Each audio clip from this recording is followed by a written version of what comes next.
ಶ್ರೀ ಭವಾನಿ ಸಹಸ್ರನಾಮ ಸ್ತೋತ್ರಂ. ಓಂ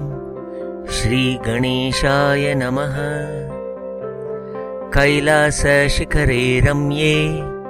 ದೇವದೇವಂ ಮಹೇಶ್ವರಂ ಧ್ಯಾನೋಪರತಮಾಸೀನಂ ಪ್ರಸನ್ನ ಮುಖಪಂಕಜಂ ಸುರಾಸುರ ಶಿರೋರತ್ನ ರಂಜಿತಾಂಗ್ರಿಯುಗಂ ಪ್ರಭುಂ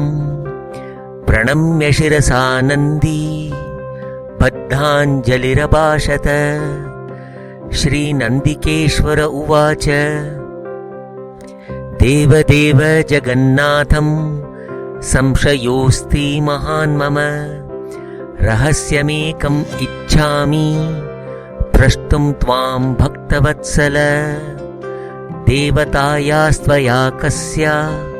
ಸ್ತೋತ್ರಮೇತದ್ದಿವಾನಿಶಂ ಪಠ್ಯತೆ ನಿರತಂ ನಾಥ ತ್ವತ್ತಃ ಕಿಮಪರಂ ಮಹತ್ ಇತಿ ಪೃಷ್ಟಸ್ತದಾ ದೇವೋ ನಂದಿಕೇನ ಜಗದ್ಗುರು. ಪ್ರೋವಾಚ ಭಗವಾನೀಶೋ ವಿಕಸನ್ನೇತ್ರಪಂಕಜ. ಈಶ್ವರ ಉವಾಚ ಸಾಧು ಸಾಧು ಗುಣಶ್ರೇಷ್ಠ ಪೃಷ್ಟವಾನಸಿ ಮಾಂ ಚ ಯತ್ ಸ್ಕಂದಸ್ಯಾಪಿ ಚ ಯದ್ಗೋಪ್ಯಂ ರಹಸ್ಯಂ ಕಥಯಾಮಿ ತತ್. ಪುರಾ ಕಲ್ಪಕ್ಷಯೇ ಲೋಕಾನ್ ಸಿಸೃಕ್ಷುರ್ಮೂಢಚೇತನ ಗುಣತ್ರಯಮಯೀ ಶಕ್ತಿರ್ ಮೂಲ ಪ್ರಕೃತಿ ಸಂಹಿತಾ. ತಸ್ಯಾಮಹಂ ಸಮುತ್ಪನ್ನಸ್ತತ್ವೈಸ್ತೈರ್ಮಹದಾದಿಭಿಃ ಚೇತನೇತಿ ತತಃ ಶಕ್ತಿರ್ಮಾಂ ಕಾಪ್ಯಾಲಿಂಗ್ಯತಸ್ತುಷಿ. ಹೇತುಃ ಸಂಕಲ್ಪಜಾಲಸ್ಯ ಮನೋದಿಷ್ಟಾಯಿನಿ ಶುಭಾ ಇಚ್ಛೇತಿ ಪರಮಾ ಶಕ್ತಿರ್ ಉನ್ಮಿಲತಿ ತತಃ ಪರಂ. ತतो ವಾಗಿತಿ ವಿಖ್ಯಾತಾ ಶಕ್ತಿ ಶಬ್ದಮಯೀ ಪುರಾ. ಪ್ರಾದುರಾಸೀಜ್ಜಗನ್ಮಾತಾ ವೇದಮಾತಾ ಸರಸ್ವತಿ ಬ್ರಾಹ್ಮೀ ಚ ವೈಷ್ಣವೀ ಸೈಂದ್ರೀ ಕೌಮಾರಿ ಪಾರ್ವತಿ ಶಿವಾ. ಸಿದ್ಧಿದಾ ಬುದ್ಧಿದಾ ಶಾಂತಾ ಸರ್ವಮಂಗಲದಾಯಿನಿ. ತಯೈಸ್ತತ್ಸೃಜ್ಯತೆ ವಿಶ್ವಂ ಅನಾಧಾರಂ ಚ ಧಾರ್ಯತೆ. ತಯೈತತ್ಪಾಲ್ಯತೆ ಸರ್ವಂ ತಸ್ಯಾಮೇವ ಪ್ರಲೀಯತೆ. ಅರ್ಚಿತಾ ಪ್ರಣತಾ ಧ್ಯಾತಾ ಸರ್ವಭಾವ ವಿನಿಶ್ಚತೈ. ಆರಾಧಿತಾ ಸ್ತುತಾ ಸೈವ ಸರ್ವಸಿದ್ಧಿಪ್ರದಾಯಿನಿ. ತಸ್ಯಾಶ್ಚಾನುಗ್ರಹಾದೇವ ತಾಮೇವ ಸ್ತುತವಾನಹಂ. ಸಹಸ್ರೈರ್ನಾಮಭಿರ್ದಿವ್ಯೈಸ್ತ್ರೈಲೋಕ್ಯ ಪ್ರಣಿಪೂಜಿತೈ. ಸ್ತವೇನಾನೇನ ಸಂತುಷ್ಟಾ ಮಾಮೇವ ಪ್ರತಿವೇಶಸಾ. ತದಾರಭ್ಯ ಮಯಾ ಪ್ರಾಪ್ತಮೈಶ್ವರ್ಯಂ ಪದಮುತ್ತಮಂ. ತತ್ಪ್ರಭಾವಾನ್ ಮಯಾ ಸೃಷ್ಟಂ ಜಗದೇತಚ್ಚರಾಚರಂ. ಸಸುರಾಸುರಗಂಧರ್ವ ಯಕ್ಷರಾಕ್ಷಸಮಾನವಂ. ಸಪನ್ನಗಂ ಸಾಚ್ಚಿಕಂ ಚ ಸಶೈಲವನಕಾನನಂ. ಸರಾಶಿಗ್ರಹನಕ್ಷತ್ರಂ ಪಂಚಭೂತಗುಣಾನ್ವಿತಂ. ನಂದಿನ್ನಾಮ ಸಹಸ್ರೇಣ ಸ್ತವೇನಾನೇನ ಸರ್ವದಾ. ಸ್ತೌಮ್ಯಹಂ ಪರಾಶಕ್ತಿಂ ಮಮಾನುಗ್ರಹಕಾರಿಣೀಂ. ಇತ್ಯುಕ್ತೋಪರತಂ ದೇವಂ ಚರಾಚರ ಗುರುಂ ವಿಭುಂ. ಪ್ರಣಮ್ಯ ಶಿರಸಾನಂದಿ ಪ್ರೋವಾಚ ಪರಮೇಶ್ವರಂ. ಶ್ರೀನಂದಿಕೇಶ್ವರ ಉವಾಚ ಭಗವನ್ ದೇವದೇವೇಶ ಲೋಕನಾಥ ಜಗತ್ಪತೆ. ಭಕ್ತೋಸ್ಮಿ ತವ ದಾಸೋಸ್ಮಿ ಪ್ರಸಾದ ಕ್ರಿಯತಾಂ ಮಯಿ. ದೇವ್ಯಾಸ್ತವಮಿದಂ ಪುಣ್ಯಂ ದುರ್ಲಭಂ ಯತ್ಸುರೈರಪಿ. ಶ್ರೋತುಮಿಚ್ಛಾಮ್ಯಹಂ ದೇವ ಪ್ರಭಾವಮಪಿ ಚಾಸ್ಯತು. ಶೃಣು ನಂದನ್ಮಹಾಭಾಗ ಸ್ತವರಾಜಂ ಇಮಂ ಶುಭಂ. ಸಹಸ್ರೈರ್ನಾಮಭಿರ್ದಿವ್ಯೈ ಸಿದ್ಧಿದಂ ಸುಖಮೋಕ್ಷದಂ. ಶುಚಿಭಿಪ್ರಾತರುತ್ತಾಯ ಪಠಿತವ್ಯಂ ಸಮಾಹಿತೈ. ತ್ರಿಕಾಲಂ ಶ್ರದ್ಧಯಾ ಯುಕ್ತೈರ್ನಾತಃ ಪರತರಸ್ತವ. ಓಂ अस्य श्रीभवानी नाम सहस्रनामस्तवराजस्य श्रीभगवान् महादेव ऋषिः अनुष्टुप् छन्दः आद्याशक्तिः श्रीभगवती भवानी देवता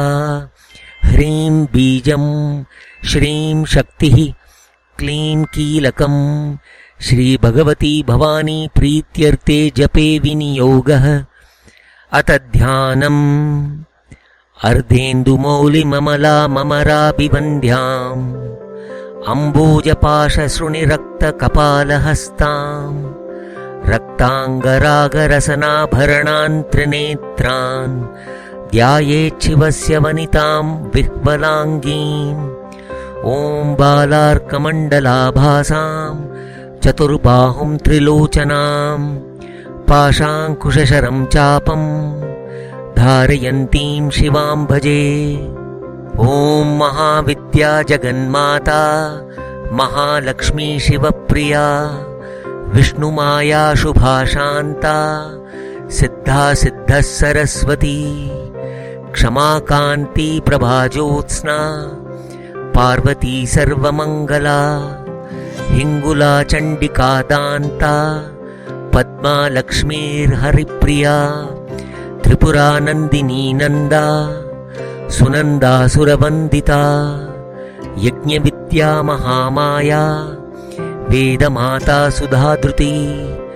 प्रीतिप्रदा प्रसिद्धा च मृडानी विन्ध्यवासिनी सिद्धविद्या महाशक्ति पृथिवी नारदसेविता पुरुहूतप्रिया कान्ता कामिनी पद्मलोचना प्रह्लादिनी महामाता दुर्गा दुर्गतिनाशिनी ज्वालामुखी सुगोत्रा च ज्योतिकुमुदवासिनी दुर्गमा दुर्लभा विद्या स्वर्गती पुरवासिनी अपर्णा शाम्भरी माया मदिरा मृदुहासिनी कुलवागीश्वरी नित्या नित्यक्लिन्ना कृशोदरी कामेश्वरी च नीला च भेरुण्डावह्निवासिनी लम्बोदरी महाकाली विद्या विद्येश्वरी तथा नरेश्वरी च सत्या च सर्वसौभाग्यवर्धिनी संकर्षिणी नारसिंही वैष्णवी च महोदरी कात्यायनी च चम्पा च सर्वसम्पत्तिकारिणी नारायणी महानिद्रा योगनिद्रा प्रभावती प्रज्ञापारमिता प्राज्ञा तारा मधुमती मधु क्षीरार्णवसुधाधारा कालिका सिंहवाहना ओंकारा च सुधाकारा चेतनाकोपनाकृति अर्धबिन्दुधराधारा विश्वमाता कलावती पद्मावती सुवस्त्रा च प्रबुद्धा च सरस्वती कुण्डासना जगद्धात्री बुद्धमाता जिनेश्वरी जिनमाता जिनेन्द्रा च शारदा हंसवाहना राजलक्ष्मीर्वषट्कारा सुधाकारा सुधोत्सुका राजनीतिस्त्रयी वार्ता दण्डनीति क्रियावती सद्भूतिस्तारिणी श्रद्धा सद्गति सत्यपरायणा सिन्धुर्मन्दाकिनी गंगा यमुना च सरस्वती गोदावरी विपाशा च कावेरी च शतह्रदा सरयूश्चन्द्रभागा च कौशिकी गण्डकी शुची नर्मदा कर्मनाशा च चर्मण्वती च वेदिका वेत्रवती वितस्ता च वरदा नरवाहना सती पतिव्रता साध्वी सुचक्षुकुण्डवासिनी एकचक्षुसहस्राक्षी सुश्रोणिर्भगमालिनी सेनाश्रोणी पताका च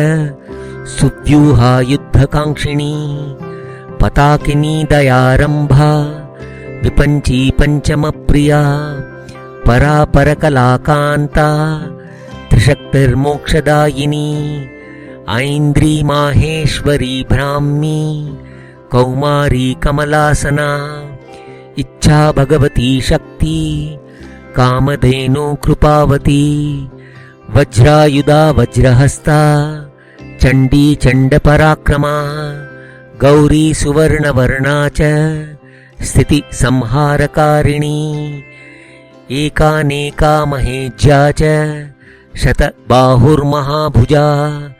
भुजङ्गभूषणाभूषा षट्चक्राक्रमवासिनी षट्चक्रभेदिनी श्यामा कायस्था कायवर्जिता सुस्मिता सुमुखी क्षामा मूलप्रकृतिरीश्वरी अजा च बहुवर्णा च पुरुषार्थप्रवर्तिनी रक्ता नीलासिता श्यामा कृष्णा पीता च कर्बुरा क्षुधा तृष्णा जरा वृद्धा तरुणी करुणालया कलाकाष्ठा मुहूर्ता च निमिषा कालरूपिणी सुवर्णरसनानासा चक्षुस्पर्शवती रसा गन्धप्रिया सुगन्धा च सुस्पर्शा च मनोगती मृगनाभिर्मृगाक्षी च कर्पूरामोदधारिणी पद्मयोनी सुकेशी च सुलिंगा भगरूपिणी योनिमुद्रा महामुद्रा खेचरी खगगामिनी मधुश्रीर्माधवी वल्ली मधुमत्ता मदोद्धता मातंगी शुकहस्ता च पुष्पबाणेक्षु चापिनी रक्तांबरधराक्षी वा रक्तपुष्पावतंसिनी शुभ्रांबरधराधीरा महाश्वेता वसुप्रिया सुवेणी पद्महस्ता च मुक्ताहारविभूषणा कर्पूरामोदनी श्वासा पद्मिनी पद्ममन्दिरा खड्गिनी चक्रहस्ता च भुषुण्डी परिघायुधा चापिनी पाशहस्ता च त्रिशूलवरधारिणी सुबाणा शक्तिहस्ता च मयूरवरवाहना वरायुधधरा वीरा वीरपानमदोत्कटा वसुधा वसुधारा च जया शाकम्भरी शिवा विजया च जयन्ती च सुस्तनी शत्रुनाशिनी अन्तर्वती वेदशक्तिर्वरदा वरधारिणी शीतला च सुशीला च बालग्रहविनाशिनी कौमारी च सुपर्णा च कामाख्या कामवन्दिता जालन्धरधरानन्ता कामरूपनिवासिनी कामबीजवती सत्या सत्यमार्गपरायणा स्थूलमार्गस्थिता सूक्ष्मा सूक्ष्मबुद्धिप्रबोधिनी षट्कोणा च त्रिकोणा च त्रिनेत्रा त्रिपुरसुन्दरी वृषप्रिया वृषारूढा महिषासुरघातिनी शुम्भदर्पहरा दीप्ता दीप्तपावकसन्निभा कपालभूषणा काली कपालामाल्यधारिणी कपालकुण्डला दीर्घा शिवदूती घनध्वनी सिद्धिदा बुद्धिदा नित्या सत्यमार्गप्रबोधिनी कम्बुग्रीवा वसुमती छत्रच्छाया कृतालया जगद्गर्भा कुण्डलिनी भुजगाकारशायिनी प्रोल्लसत्सप्तपद्मा च नाभिनालमृणालिनी मूलाधारा निराकारा वह्निकुण्डकृतालया वायुकुण्डसुखासीना निराधारा निराश्रया श्वासोच्छवासगतिर्जीवा ग्राहिणी वह्निसंश्रया वल्ली तन्तुसमुत्थाना षड्रसास्वादलोलुपा तपस्विनी तपस्सिद्धि सप्तदा सिद्धिदायिनी तपोनिष्ठा तपोयुक्ता तापसी च तपप्रिया सप्तधातुर्मयी मूर्ति सप्तधात्मन्तराश्रया देहपुष्टिर्मनःपुष्टिर् अन्नपुष्टिर्बलोद्धता औषधी वैद्यमाता च द्रव्यशक्तिप्रभाविनी वैद्या वैद्यचिकित्सा च सुपत्या रोगनाशिनी मृगया मृगमांसादा मृगत्वं मृगलोचना वायुरा बन्धरूपा च बन्धरूपावदोद्धता बन्दी बन्दिस्तुताकारा गारबन्धविमोचिनी शृङ्खला कलहाबद्धा दृढबन्धविमोक्षिणी अम्बिकाम्बालिका चाम्बा स्वच्छा साधु जनार्चिता कौलिकी कुलविद्या च सुकुला कुलपूजिता कालचक्रभ्रमाभ्रान्ता विभ्रमाभ्रमनाशिनी वात्याली मेघमाला च सुवृष्टिसस्यवर्धिनी अकारा च इकारा च उकारौकाररूपिणी ह्रीङ्कारबीजरूपा च क्लीङ्काराम्भरवासिनी सर्वाक्षरमयी शक्तिर् अक्षरावर्णमालिनी सिन्दूरारुणवर्णा च सिन्दूरतिलकप्रिया वश्या च वश्यबीजा च लोकवश्यविभाविनी नृपवश्या नृपैसेव्या नृपवश्यकरप्रिया महिषा नृपमान्या च नृपान्या नृपनन्दिनी नृपधर्ममयी धन्या धनधान्यविवर्धिनी चतुर्वर्णमयी मूर्तिश्चतुर्वर्णैश्च पूजिता सर्वधर्ममयी सिद्धिश्चतुराश्रमवासिनी ब्राह्मणी क्षत्रिया वैश्या शूद्रा चावरवर्णजा वेदमार्गरता यज्ञा वेदिर्विश्वविभाविनी अनुशस्त्रमयी विद्या वरशस्त्रास्त्रधारिणी सुमेधा सत्यमेधा च भद्रकाल्यपराजिता गायत्री सत्कृती सन्ध्या सावित्री त्रिपदाश्रया त्रिसन्ध्या त्रिपदी धात्री सुपर्वा सामगायिनी पाञ्चाली बालिका बाला बालक्रीडा सनातनी गर्भाधारधरा शून्या गर्भाशयनिवासिनी सुरारिघातिनी कृत्या पूतना च तिलोत्तमा लज्जा रसवती नन्दा भवानी पापनाशिनी पट्टाम्बरधरा गीति सुगीतिर्ज्ञानगोचरा सप्तस्वरमयी तन्त्री षड्जमध्यमधैवता मूर्छना ग्रामसंस्थाना मूर्छा सुस्थानवासिनी अट्टाट्टहासिनी प्रेता प्रेतासननिवासिनी गीतनृत्यप्रिया कामा तुष्टिदा पुष्टिदा क्षमा निष्ठा सत्यप्रिया प्राज्ञा लोलाक्षी च सुरोत्तमा सविषा ज्वालिनी ज्वाला विश्वमोहार्तिनाशिनी शतमारी महादेवी वैष्णवी शतपत्रिका विशारिर्नागदमनी कुरुकुल्यामृतोद्भवा भूतभीतिहरा रक्षा भूतावेशविनाशिनी रक्षोऽग्नि राक्षसी रात्रिर्दीर्घनिद्रानिवारिणी चन्द्रिका चन्द्रकान्तिश्च सूर्यकान्तिर्निशाचरी डाकिनी शाकिनी शिष्या हाकिनी चक्रवाकिनी शीता शीतप्रिया स्वङ्गा सकलावनदेवता गुरुरूपधरा गुर्वी मृत्युर्मारी विशारदा महामारी विनिद्रा च तन्द्रा मृत्युविनाशिनी चन्द्रमण्डलसङ्काशा चन्द्रमण्डलवासिनी अणिमादिगुणोपेता सुस्पृहा कामरूपिणी अष्टसिद्धिप्रदा प्रौढा दुष्टदानवघातिनी अनादिनिधना पुष्टिश्चतुर्बाहुश्चतुर्मुखी चतुस्समुद्रशयना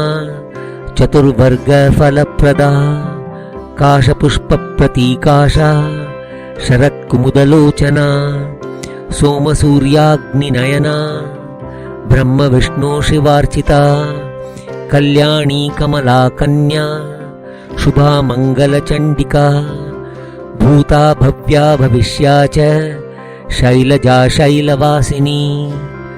वाममार्गरता वामा शिववामाङ्गवासिनी वामचारप्रिया तुष्टिर्लोपामुद्रा प्रबोधिनी भूतात्मा परमात्मा च भूतभावविभाविनी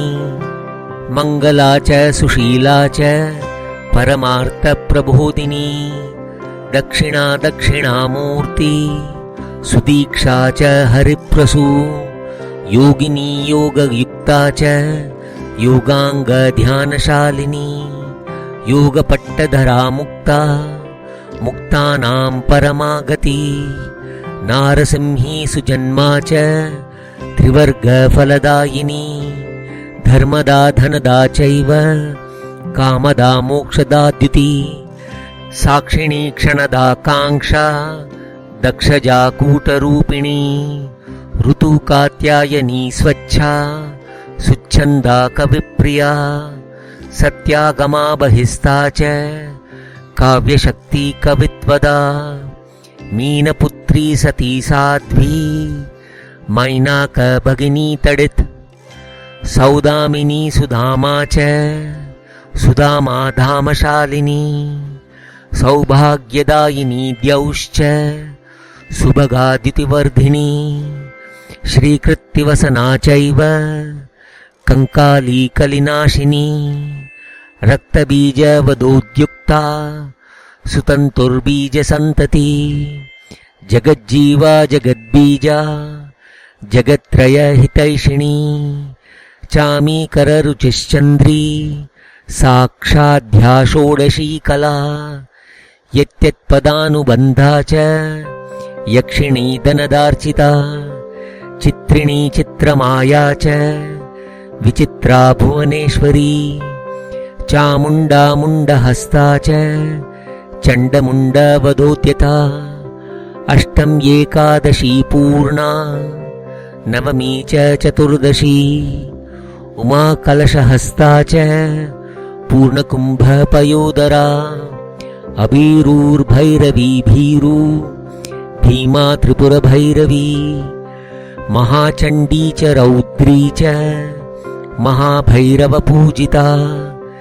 निर्मुण्डा हस्तिनी चण्डा करालदशनानना कराला विकराला च घोरा घुर्गुरनादिनी रक्तदन्तोर्ध्वकेशी च बन्दूककुसुमारुणा कादम्बिनी विपाशा च काश्मीरी कुङ्कुमप्रिया क्षान्तिर्बहुसुवर्णा च रतुर्बहुसुवर्णदा मातङ्गिनी वरारोहा मत्तमातङ्गगामिनी हंसा हंसगतिर्हंसी हंसोज्ज्वलशिरोरुहा पूर्णचन्द्रमुखी श्यामा स्मितास्या च सुकुण्डला महिषी लेखनी लेखा सुलेखा लेखकप्रिया शङ्खिनी शङ्खहस्ता च जलस्ता जलदेवता कुरुक्षेत्रावनी काशी मथुरा काञ्च्यवन्तिका अयोध्या द्वारिका माया तीर्था तीर्थकरप्रिया त्रिपुष्करा प्रमेया च कोशस्था कोशवासिनी कौशिकी च कुशावर्ता कौशाम्भी कोशवर्धिनी कोशदा पद्मकोशाक्षी कौसुम्भकुसुमप्रिया तोतला च तुलाकोटी कूटस्था कोटराश्रया स्वयंभूश्च सुरूपा च स्वरूपा पुण्यवर्धिनी तेजस्विनी सुभिक्षा च बलदा बलदायिनी महाकोशी महावार्ता बुद्धिसदसदात्मिका महाग्रहहरा सौम्या विशोकाशोकनाशिनी सात्विकी सत्त्वसंस्था च राजसी च रजोवृता तामसी च तमोयुक्ता गुणत्रयविभाविनी अव्यक्ता व्यक्तरूपा च वेदविद्या च शाम्भवी शङ्कराकल्पिनी कल्पा मनस्सङ्कल्पसन्तती सर्वलोकमयी शक्ति सर्वश्रवणगोचरा सर्वज्ञानवती वाञ्छा सर्वतत्त्वावबोधिका जागृतिश्च सुषुप्तिश्च स्वप्नावस्था तुरीयका सत्वरा मन्दरा गीतिर्मन्दिरा मोददायिनी मानभूमि पानपात्रा पानदानकरोध्यता आदूर्णारुणनेत्रा च किञ्चिदव्यक्तभाषिणी आशापुरा च दीक्षा च दक्षा दीक्षितपूजिता नागवल्ली नागकन्या भोगिनी भोगवल्लभा सर्वशास्त्रमयी विद्या सुस्मृतिर्धर्मवादिनी श्रुतिस्मृतिधरा ज्येष्ठा श्रेष्ठा पातालवासिनी मीमांसा तर्कविद्या च सुभक्तिर्भक्तवत्सला सुनाभिर्यातना जातिर्गम्भीरा भाववर्जिता नागपाशधरा मूर्तिरगाधा नागकुण्डला सुचक्रा चक्रमध्यस्था चक्रकोणनिवासिनी सर्वमन्त्रमयी विद्या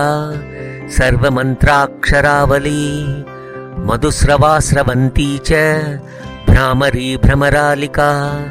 मातृमण्डलमध्यस्था मातृमण्डलवासिनी कुमारजननी क्रूरा सुमुखी ज्वरनाशिनी निदाना पञ्चभूतानां भवसागरतारिणी अक्रूरा च ग्रहावती विग्रहाग्रहवर्जिता रूहिणी भूमिघर्मा च कालभूकालवर्तिनी कलङ्करहिता नारी चतुष्षष्ट्यभिधावती अतीता विद्यमाना च भाविनी प्रीतिमञ्जरी सर्वसौख्यवती युक्तिर् आहारपरिणामिनी जीर्णा च जीर्णवस्त्रा च नूतना नववल्लभा अजरा च रजप्रीता रतिरागविवर्धिनी पञ्चवातगतिर्भिन्ना पञ्चश्लेष्माशयाधरा पञ्चपित्तवती शक्ति पञ्चस्थानविभाविनी उदक्या च वृषस्यन्ती बहिःप्रस्रविणी त्र्यः रजःशुक्रधरा शक्तिर्जरायुर्गर्भधारिणी त्रिकालज्ञा त्रिलिङ्गा च त्रिमूर्तिस्त्रिपुरवासिनी अरागा शिवतत्त्वा च कामतत्त्वानुरागिणी प्राच्यवाची प्रतीची च दिगुदी दिग्विदिग्दिशा अहङ्कृतिरहङ्कारा बाला माया बलिप्रिया शुक्रश्रवा सामिधेनी शुश्रद्धा श्राद्धदेवता माता मातामही तृप्ति पितुमाता पितामही सृषा दौहित्रिणी पुत्री पौत्री नम्री शिशुप्रिया दास्तनधारा च विश्वयोनिस्तनन्दयी शिशूत्सङ्गधरा दोला लोला क्रीडाभिनन्दिनी ऊर्वशी कदलीकेका विशिखाशिखिवर्तिनी खट्वाङ्गधारिणी खट्व बाणपुङ्खानुवर्धिनी लक्ष्यप्राप्तिकरा लक्ष्या लद्ध्या च शुभलक्षणा वर्तिनी सुपथाचारा परिखा च खनिर्भुती प्राकारवलया वेला मर्यादा च महोदधी पूषिणी शोषिणी शक्तिर्दीर्घकेशी सुलोमशा ललिता मांसला तन्वी वेदवेदाङ्गधारिणी नरासृक्पानमत्ता च नरमुण्डास्तिभूषणा अक्षक्रीडारतिशारी शारिकाशुकभाषिणी शाम्बरी गारुडी विद्या वारुणी वरुणार्चिता वाराही तुण्डहस्ता च दंष्ट्रोद्धृतवसुन्धरा मीनमूर्तिर्धरा मूर्ति वदान्या प्रतिमाश्रया अमूर्ता निधिरूपा च शालिग्रामशिलाशुची स्मृति संस्काररूपा च सुसंस्कारा च संस्कृति प्राकृतादेशभाषा च गाता गीती प्रहेलिका इडा च पिङ्गला पिङ्गा सुषुम्ना सूर्यवाहिनी शशिस्रवा च तालुस्ता काकिन्यमृतजीविनी अणुरूपा बृहद्रूपा लघुरूपा गुरुस्थिता स्थावरा जङ्गमा चैव कृतकर्मफलप्रदा विषयाक्रान्तदेहा च निर्विशेषा जितेन्द्रिया चित्स्वरूपा चिदानन्दा परब्रह्म प्रबोधिनी निर्विकारा च निर्वैरा विरति सत्यवर्धिनी पुरुषाज्ञा च भिन्ना च क्षान्ति कैवल्यदायिनी विविक्ता सेविनी प्रज्ञा जनयित्री च बहुश्रुति निरीहा च समस्तैका सर्वलोकैकसेविता शिवा शिवप्रिया सेव्या सेवाफलविवर्धिनी कलौ कल्किप्रिया काली दुष्टम्लेच्छविनाशिनी प्रत्यञ्चा च धनुर्यष्टि खड्गधारा दुरानती अश्वप्लुतिश्च वल्गा च शृणिस्यन्मृत्युवारिणी वीरभूर्वीरमाता च वीरसूर्वीरनन्दिनी जयश्रीर्जयदीक्षा च जयदा जयवर्धिनी सौभाग्यसुभगाकारा सर्वसौभाग्यवर्धिनी क्षेमङ्करी क्षेमरूपा सत्कीर्तिपतिदेवता सर्वतीर्थमयी मूर्ति सर्वदेवमयी प्रभा सर्वसिद्धिप्रदा शक्ति सर्वमङ्गलमङ्गला पुण्यं सहस्रनामेदं शिवाया शिवभाषितं यः पठेत् प्रातरुत्थाय शुचिर्भूत्वा समाहित यश्चापि शृणुयान्नित्यं नरो निश्चलमानस एककालं द्विकालं वा त्रिकालं श्रद्धयान्वित सर्वदुःखविनिर्मुक्तो धनधान्यसमन्वित तेजस्वी बलवान् शूर शोकरोगविवर्जित यशस्वी कीर्तिमान् धन्य सुभगो लोकपूजित रूपवान् गुणसम्पन्न प्रभावीर्यसमन्वित श्रेयांसि लभते नित्यं निश्चलां च शुभां श्रियं सर्वपापविनिर्मुक्तो लोभक्रोधविवर्जित नित्यं बन्धुसुतैर्दारै पुत्रपौत्रैर्महोत्सवै नन्दितसेवितो भृत्यैर्बहुभिः शुद्धमानसै विद्यानां पारगो विप्र क्षत्रियो विजयीरणे वैश्यस्तु धनलाभाढ्य शूद्रश्च सुखमेदते पुत्रार्थी लभते पुत्रं धनार्थी लभते धनम् इच्छाकामं तु कामार्थी धर्मार्थी धर्ममक्षयम् कन्यार्थी लभते कन्यां रूपशीलगुणन्वितां क्षेत्रं च बहुशस्यं स्यात् गावस्तु बहुदुग्धदा नाशुभं नापदस्तस्य न भयं नृपशत्रुभिः जायते न शुभा बुद्धिर्लभते कुलदुर्यतां न बाधन्ते ग्रहास्तस्य न राक्षस न पन्नगा न पिशाचो न डाकिन्यो भूतव्यन्तरजृम्बिका बालग्रहाभिभूतानां बालानां शान्तिकारकं द्वन्द्वानां प्रीतिभेदे च मैत्रीकरणमुत्तमम् लोहपाशैर्दृढैर्बद्धो बद्धो वेश्मनि दुर्गमे तिष्ठन् शृण्वन् पठेन्मर्त्यो मुच्यते नात्र संशय न दाराणां न पुत्राणां न बन्धूनां न मित्रजम् पश्यन्ति न हि ते शोकं वियोगं चिरजीविताम् अन्धस्तु लभते दृष्टिं चक्षुरोगैर्न बाध्यते बधिरश्रुतिमाप्नोति मूको वाचं शुभान्नर एतद्गर्भा च या नारी स्थिरगर्भा प्रजायते श्रावणी बद्धगर्भा च सुखमेव प्रसूयते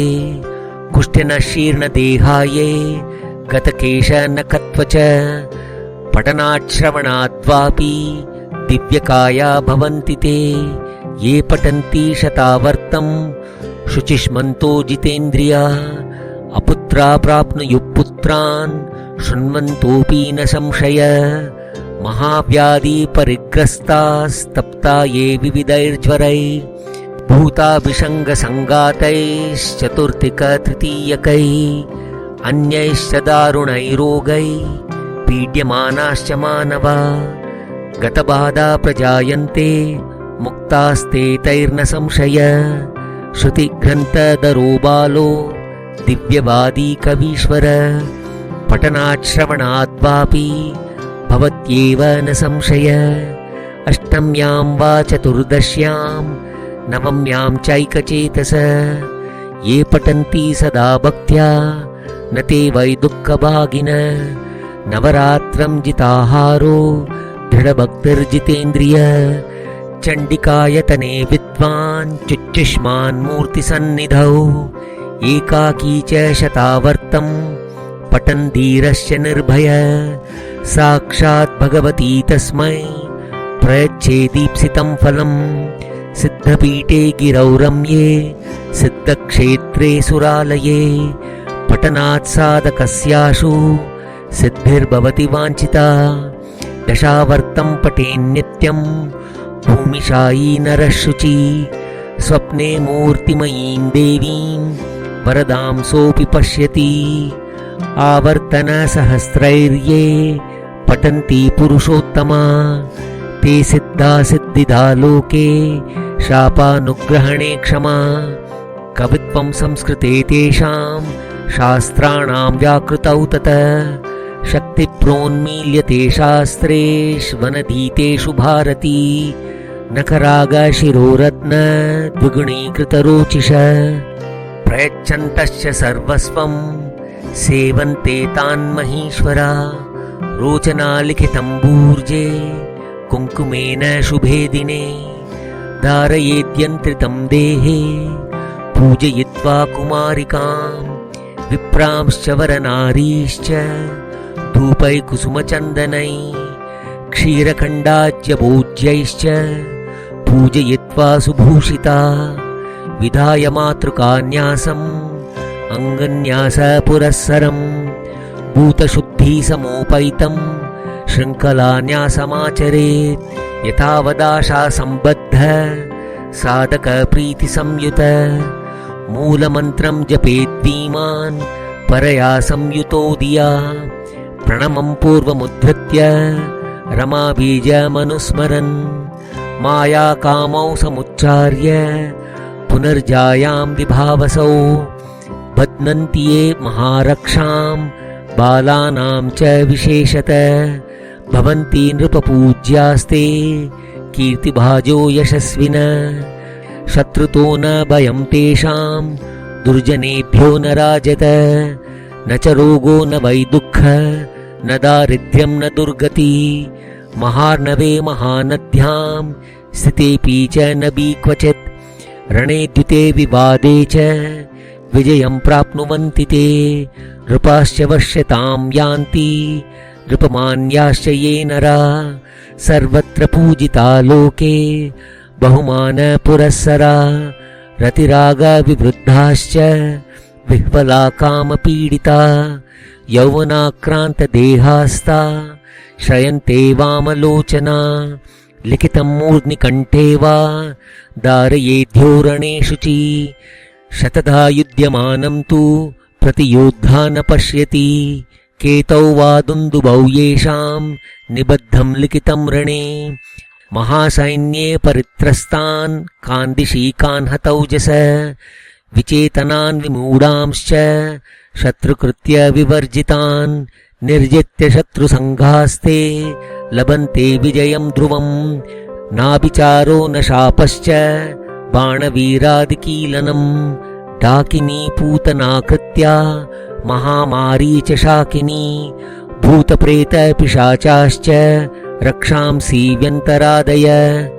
न विशन्ति गृहे देहे लिखितं यत्र तिष्ठति न शस्त्रा न लतो यौघैर् भयं तस्योपजायते दुर्वृत्तानां च पापानां बलहानिकरं परं मन्दुराकरिशालासु गवां गोष्ठे समाहित पठेत्तद्दोषशान्त्यर्थं कूतं कपटनाशिनी यमदूतान्न पश्यन्ति